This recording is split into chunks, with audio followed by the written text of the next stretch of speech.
আজকের মিশন হল doctor B.R.. আম্বেদকরের ধর্ম সম্পর্কিত এই যুগান্তকারী ভাবনাটাকে বোঝা।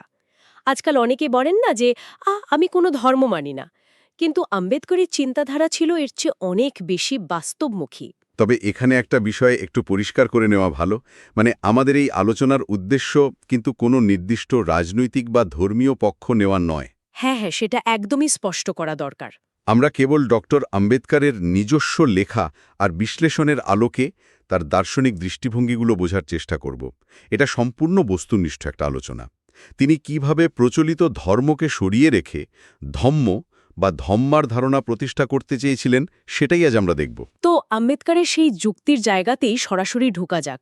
আমাদের আজকের উৎস উপাদানগুলো ঘাটলে একটা ব্যাপার খুব পরিষ্কার হয় যে আম্বেদকর ধর্ম এবং ধম্ম শব্দ দুটোকে এক পাল্লায় মাপতে একদমই নারাজ ছিলেন। একেবারেই নারাজ ছিলেন। তিনি শব্দ দুটিকে সমার্থক তো ভাবেননি, উল্টে এদের সম্পূর্ণ বিপরীতমুখী দুটো ধারণা হিসাবে দাঁড় করিয়েছেন। কিন্তু সাধারণ মানুষের চোখে ধর্ম মানেই তো একটা আধ্যাত্মিক ব্যাপার, তাই না? যেখানে ঈশ্বরের অস্তিত্ব বা পরকালের একটা ধারণা থাকবে। আম্বেদকর এই প্রচলিত ধারণাকে কিভাবে খণ্ডন করছেন? এখানেই সবচেয়ে আকর্ষণীয় বিষয়টা আসে। আম্বেদকর তার বুদ্ধ অ্যান্ড হিজ ধাম্ম বইতে প্রচলিত ধর্মের একটা কঠোর ব্যবচ্ছেদ করেছেন। তিনি বলছেন, প্রচলিত ধর্ম বলতে সাধারণত যা বোঝানো হয় তার কেন্দ্রে থাকে অবাস্তব কাহিনী, অন্ধবিশ্বাস আর সবচেয়ে বড় কথা ঈশ্বরের ওপর নির্ভরতা। ঠিক ধরেছেন, ঈশ্বরের ওপর সম্পূর্ণ নির্ভরতা। এর সাথে যুক্ত থাকে মৃত্যুর পর স্বর্গ বা নরকের ধারণা। আম্বেদকরের দাবি হল এই বিষয়গুলো মানুষকে তার বাস্তব জীবনের সমস্যা থেকে আসলে দূরে সরিয়ে রাখে। ও আচ্ছা। অন্যদিকে তিনি যখন ধম্মের সংজ্ঞা দিচ্ছেন, তখন বলছেন ধম্মের ভেতরে এই অবাস্তব বা অলৌকিক বিষয়গুলোর বিন্দুমাত্র অস্তিত্ব থাকতে পারবে না। দাঁড়ান, এই জায়গাটা আমার একটু খটকা লাগছে। ঈশ্বর, আধ্যাত্মিকতা বা পরকাল, এই বিষয়গুলো যদি বাদই দেওয়া হয়, তবে সেটাকে আর ধর্ম বলা হবে কেন? সেটাই তো মূল প্রশ্ন।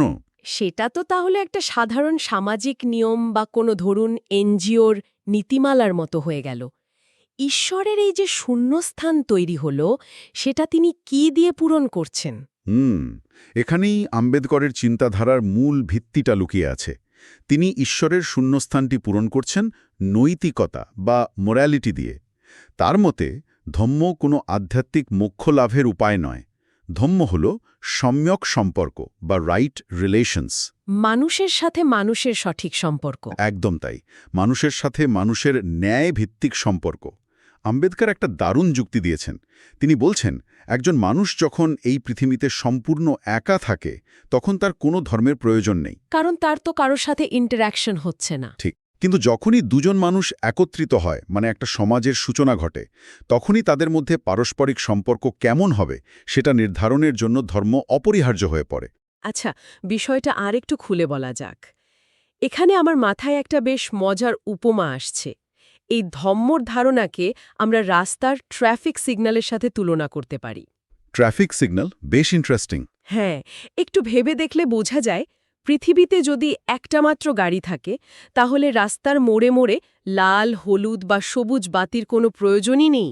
সেই একটা মাত্র গাড়ি যে কোনো দিক থেকে যে কোনো গতিতে চলতে পারে, কারণ তার তো অন্য কারোর সাথে ধাক্কা লাগার ভয় নেই। আহা, দারুণ বলেছেন।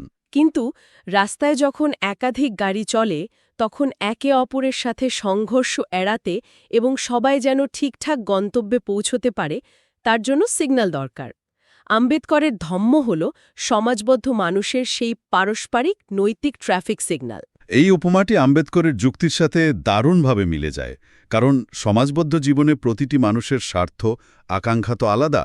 তাদের মধ্যে যদি কোনো নৈতিক সিগন্যাল না থাকে, তবে তো একটা চরম অরাজকতা তৈরি হবে। হ্যাঁ, আর এই সিগন্যালটা আকাশ থেকে কোনো ঈশ্বর নিয়ন্ত্রণ করছেন না। ঠিক তাই, এটি নিয়ন্ত্রণ করছে মানুষের নৈতিকতা আর অপরের প্রতি তার দায়িত্ববোধ।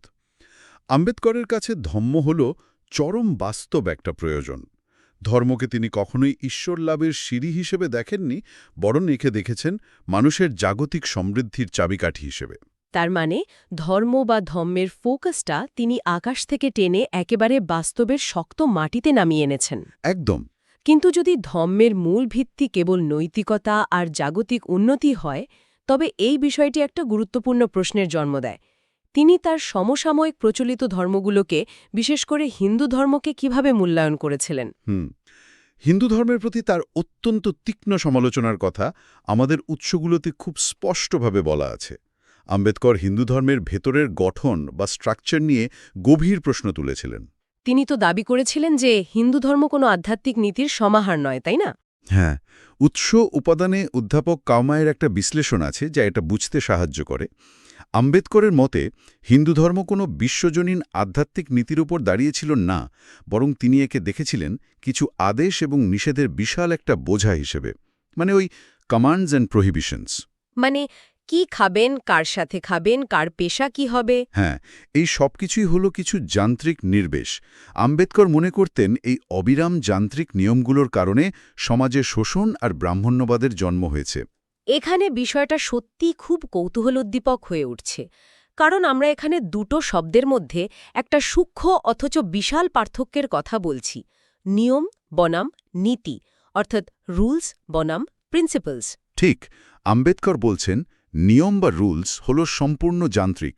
নিয়ম মানুষকে অন্ধভাবে নির্দেশ দেয় কি করতে হবে আর কি করতে হবে না। যখন কোনো সমাজে শুধু নিয়ম রাজত্ব করে, তখন সেখানে মানুষের নিজস্ব ভাবনার তো কোনো জায়গাই থাকে না। একদমই তাই। আপনি তখন শুধু নির্দেশ পালনকারী একটা যন্ত্রে পরিণত হন। অন্যদিকে নীতি বা প্রিন্সিপালস হলো বুদ্ধিবৃত্তিক বা ইন্টেলেকচুয়াল বিষয়, যা মানুষের দায়িত্ববোধ জাগায়। রাইট? নীতি মানুষকে কোনো নির্দিষ্ট ছকে বাঁধে না, বরং ভালো মন্দ বিচারের সুযোগ দেয়। আম্বেদকরের মূল অভিযোগ ছিল যে হিন্দু ধর্মে এই বুদ্ধিবৃত্তিক নীতির চরম অভাব ছিল। সেখানে পুরোটাই ছিল রুলস বা নিয়মের রাজত্ব। এই নিয়মগুলো অন্ধভাবে পালন করতে গিয়ে মানুষের নিজস্ব বিচারবোধ ভোঁতা হয়ে যায়।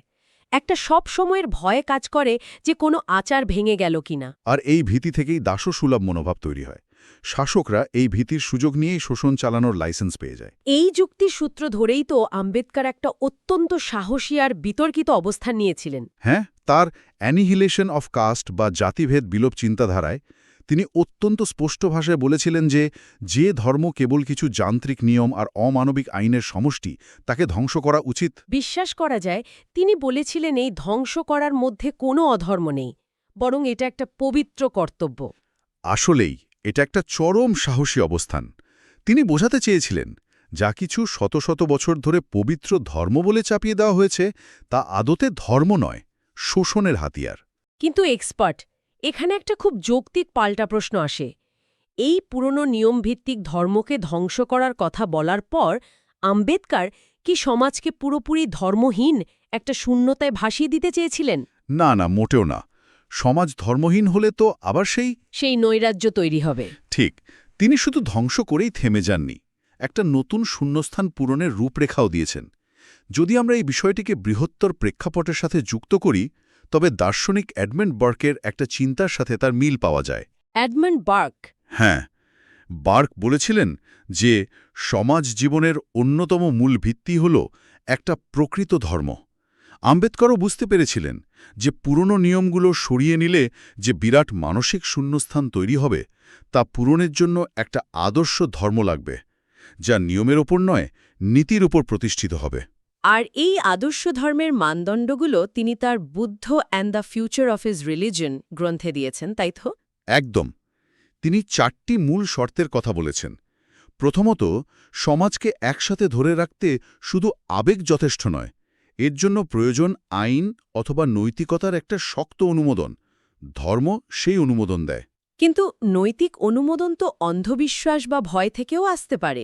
মানুষ তো ভয় পেয়েও একসাথে থাকে। আর ঠিক এই কারণেই তিনি তার দ্বিতীয় শর্তটা দিয়েছেন। তিনি বলছেন ধর্ম বা ধম্মকে অবশ্যই বিজ্ঞান এবং যুক্তির সাথে সামঞ্জস্যপূর্ণ হতে হবে। মানে বিজ্ঞান যা মানে না, যুক্তিতে যা টেকে না, তার কোনো স্থান ধম্মে নেই। প্রবিক তিনি বলছেন ধর্মে কেবল নৈতিক আচরণ থাকলেই হবে না, তাকে অবশ্যই স্বাধীনতা, সাম্য এবং ভ্রাতৃত্বের মৌলিক নীতিগুলোকে স্বীকার করে নিতে হবে। একটু থামাই এখানে। স্বাধীনতা, সাম্য আর ভ্রাতৃত্ব, মানে লিবার্টি, ইকুয়ালিটি আর ফ্র্যাটার্নিটি, এগুলো তো ফরাসি বিপ্লবের শব্দ। হ্যাঁ, আমরা আধুনিক গণতান্ত্রিক সংবিধানে এগুলো দেখি, মূলত রাষ্ট্রবিজ্ঞানের কথা। কিন্তু আম্বেদকর এই গণতান্ত্রিক মূল্যবোধগুলোকে আক্ষরিক অর্থেই ধর্মের অবিচ্ছেদ্য অংশ হিসেবে দাবি করছেন। এটা তো সাধারণ কোনো চিন্তা নয়। এটা তার সমাজতাত্ত্বিক অভিজ্ঞতার ফসল। তিনি বুঝেছিলেন, ধর্ম যদি বৈষম্য শেখায়, তবে সংবিধানে যতই সাম্যের কথা লেখা থাকুক, মানুষ তা পাবে না। তাই ধর্মকেই সবার আগে সমতার কথা বলতে হবে। দারুণ একটা পয়েন্ট। আর এর সাথেই আসে তার চতুর্থ মানদণ্ড। তিনি বলেছেন, ধর্ম কখনোই দারিদ্র্যকে মহিমান্বিত বা পবিত্র করবে না। হ্যাঁ, ওই যে একটা কথা সমাজে বলা হয় না, গরিব হওয়াটা পুণ্যের কাজ, বা এই জীবনে কষ্ট করলে পরকালে সুখ পাওয়া যাবে। আম্বেদকর এই ধরনের গল্পকে সপাটে খারিজ করে দিয়েছেন। কারণ এগুলো মূলত শোষিত মানুষকে শান্ত রাখার কৌশল। ধর্মকে ব্যবহার করে বোঝানো হয় যে দারিদ্র্য অবিচার নয়, একটা আধ্যাত্মিক গুণ। কিন্তু আম্বেদকরের আদর্শ ধর্ম মানুষের জাগতিক সমৃদ্ধি এবং সম্পদ লাভকে উৎসাহিত করবে। এখন ঈশ্বরের ধারণাকে বাদ দেয়া, ধর্মকে শোষণের হাতিয়ার বলা, দারিদ্র্যের মহিমান্বিতকরণকে প্রত্যাখ্যান করা, এগুলো শুনলে তো কার্ল মার্ক্সের কথা মাথায় আসবেই। একদমই আসার কথা। মার্ক্সবাদেও তো ধর্মকে তীব্র আক্রমণ করা হয়েছে। মার্ক্স বলেছিলেন, ধর্ম হল মানুষের জন্য আফিম। তাহলে আম্বেদকর আর মার্ক্সের পথের মধ্যে আসলে তফাৎটা কোথায়? আম্বেদকর কি মার্ক্সের মতোই ধর্মকে পুরোপুরি বাতিল করেছিলেন? এখানেই তাদের মধ্যে একটা অত্যন্ত গভীর মনস্তাত্ত্বিক পার্থক্য আছে। মার্ক্সের কাছে ধর্ম নিছকই আফিম ছিল, তাই তিনি ধর্মের জায়গায় দর্শন বা বিজ্ঞানকে বসাতে চেয়েছিলেন, ধর্মকে মুছে ফেলতে চেয়েছিলেন। কিন্তু আম্বেদকর তা করেননি। কেন? আম্বেদকর ঠিক কি দেখেছিলেন যা মার্ক্স এড়িয়ে গিয়েছিলেন? ও, আশা। হ্যাঁ, মার্ক্সের দেওয়া শুষ্ক দর্শন হয়তো বুদ্ধিবৃত্তিক ক্ষুধা মেটাতে পারে, কিন্তু মানুষের মনে আশা যোগাতে পারে না। মানুষ আশাতেই বাঁচে, আর যুগ যুগ ধরে ধর্মই মানুষকে এই আশা আর সান্ত্বনা দিয়ে এসেছে। তার মানে মানুষের ধর্মের প্রয়োজন আছে। আছে, তবে সেই ধর্ম আর পুরনো শোষণের আফিম হবে না, তাকে হতে হবে যুক্তিনির্ভর ধর্ম। এখানে আমাদের উৎসগুলোতে শ্রীহরিচাঁদ ঠাকুরের একটা খুব প্রাসঙ্গিক উদাহরণ আছে। হ্যাঁ, যিনি শোষিত মানুষের জাগরণের জন্য কাজ করেছিলেন বাংলায়। ঠিক, হরিচাঁদ ঠাকুরও উপলব্ধি করেছিলেন যে ধর্মনীতিহীন মানুষ পশুর সমান। নিম্নবর্ণের মানুষকে প্রচলিত হিন্দু ধর্মের শোষণ থেকে বের করে আনার পর তাদের ঐক্যবদ্ধ রাখতে তিনি বুদ্ধের ধর্মদর্শনকেই গ্রহণ করেছিলেন। মানে শোষিত মানুষের জাগতিক উত্থানের হাতিয়ার হিসেবে। একদম। আম্বেদকর যে ধর্মের কথা তাত্ত্বিকভাবে বলেছিলেন, হরিচাঁদ ঠাকুর যেন তারই একটা প্রায়োগিক রূপ দিয়েছিলেন। পুরো বিষয়টিকে একত্রিত করলে আম্বেদকরের দর্শনের একটা পরিষ্কার চিত্র ফুটে ওঠে। তিনি ধর্মকে বাতিল করেননি, বরং ধর্মকে স্বর্গ থেকে টেনে নামিয়ে পৃথিবীর মাটিতে মানুষের সেবায় আর বিজ্ঞানের আলোয় প্রতিষ্ঠিত করতে চেয়েছেন। রাইট। তার কাছে আদর্শ ধর্মের কেন্দ্রবিন্দুতে ঈশ্বর নেই, আছে মানুষ এবং মানুষের পারস্পরিক নৈতিকতা। ধর্মকে হতে হবে জাগতিক উন্নতি, বিজ্ঞান চর্চা আর সমতা প্রতিষ্ঠার মূল চালিকা শক্তি। আজকের এই উৎসগুলো থেকে আমরা দেখলাম কিভাবে একটা প্রাচীন অনড় ধারণাকে ভেঙে নতুন মানবিক আদল দেওয়া যায়, আর স্বাধীনতা, সাম্য ও ভ্রাতৃত্ব ছাড়া যে কোনো ধর্মই অসম্পূর্ণ, সেটা খুব প্রখরভাবে ফুটে উঠেছে। এটা আসলেই সমাজকে দেখার একটা সম্পূর্ণ নতুন দৃষ্টিভঙ্গি।